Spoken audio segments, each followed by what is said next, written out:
Combi tube ही पण एक double lumen tube आहे. 2 ट्यूब जोडलेलं आहे हॉरिझॉन्टली. एकाचं ल्युमेन खाली ओपन होतं, एकाचं ल्युमेन मधात ओपन होतं. तर जो ब्लूवाला आहे हा 2 ल्युमेनच्या मधात ओपन होतो. त्याचा कफ पण ब्लू आहे आणि त्याचा पोर्ट पण ब्लू आहे.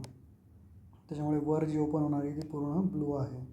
100 ml हा फॅरेंजियल्स आणि हा इसॉफेगस फील करणार. तर हा जर ट्रकियात गेला तर हा लॅरिंग्सच्या इथेच सील करून टाकणार बहुधा. युजली आपण विचार करणार की समजा हा व्होकल कॉर्ड्सच्या इथे आहे आणि हा खाली असेल. कधी कधी हा मग व्होकल कॉर्डवर पण चोक करू शकतो. मग त्या स्थितीमध्ये तो वर ओढायचा आणि मग इन्फ्लेट करायचा किंवा आत टाकून बघायचा.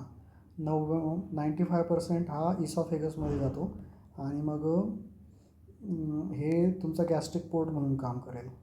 तर इसॉफेगल मोस्ट कॉमन आहे. ब्लाइंड इंट्युबेशन पण करता येतं याच्याने प्री हॉस्पिटल सेटअपमध्ये. तर ब्लाइंड प्लेसमेंटसाठी बनवलं आहे. 2च साईज आहे, 37 आणि 41. 39 पण नाही आहे, एक छोटी आहे एक मोठी आहे डायरेक्ट. प्रॉक्झिमल ओरोफॅरेंजियल कफ आहे 100 ml. डिस्टल इसॉफेगल और ट्रकियल कफ आहे 15 ml. फ्यूज लॉन्जिट्यूडली. एक ल्युमेन बियॉन्ड आहे, एक ल्युमेन इथे मधात आहे. तर याच्यात जवळपास 8 ते 10 छिद्र आहेत. तर इमर्जन्सी एअरवे म्हणून कामात येते. ॲनेस्थेशियात वापरण्याचा काही प्रश्नच नाही. 2 डेप्थच्या मार्किंग आहेत त्याच्या इथे या, तर या इन्सायझर्सवर येतील. प्रॉक्झिमल कफ आधी सील करायचा आणि मग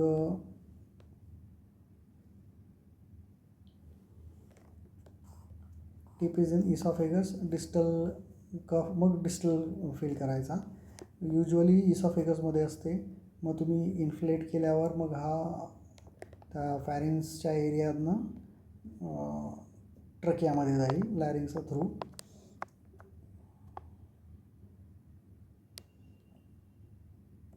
प्रॉक्झिमल कफ सीज the pharynx. Ventilate through blue lumen first. ब्लूमधनंच आधी व्हेंटिलेट करायचे. 8 पोर्ट सील केलेला आहे. जर याच्यातनं सील व्हेंटिलेट नाही होते ब्लूने तर मग दुसऱ्यातनं सील करा. त्याच्यातनंही सील नाही होते याचा अर्थ की ती तिथे अडकली. विड्रॉ करा 1-2 सेंटीमीटर. कॉन्ट्राइंडिकेशन्स. आता इमर्जन्सीमध्ये काय कॉन्ट्राइंडिकेशन आहे? अप्पर एअरवेमध्ये काही ऑब्स्ट्रक्शन असेल तर, काही कॉस्टिक इंजेक्शन असेल तर हा पूर्ण फाडून टाकेल. कुठलाही एअरवे, हाच नाही. रिस्क त्याच्यामुळे आहे की इंजुरीजची, हिमॅटोमा, डिस्फेजिया, सोअर थ्रोट, इसॉफेगल रप्चर. आणि हा तुमचा ऑलरेडी इसॉफेगसमध्ये जाईल त्याच्यामुळे तुम्हाला फॅरिंग्समध्ये जाईल तर फॅरेंजियल सक्शन नाही करता येणार. तर ॲक्च्युली आधी सक्शन करूनच टाकायला पाहिजे. तर ही 100ची एवढी मोठी सिरिंज राहणार आणि ही छोटी 20 mlची. तर ही 15 भरायचं, हे 100 भरायचं. हा ब्लू कफ, हा ब्लू पोर्ट, या 8 चॅनल्स.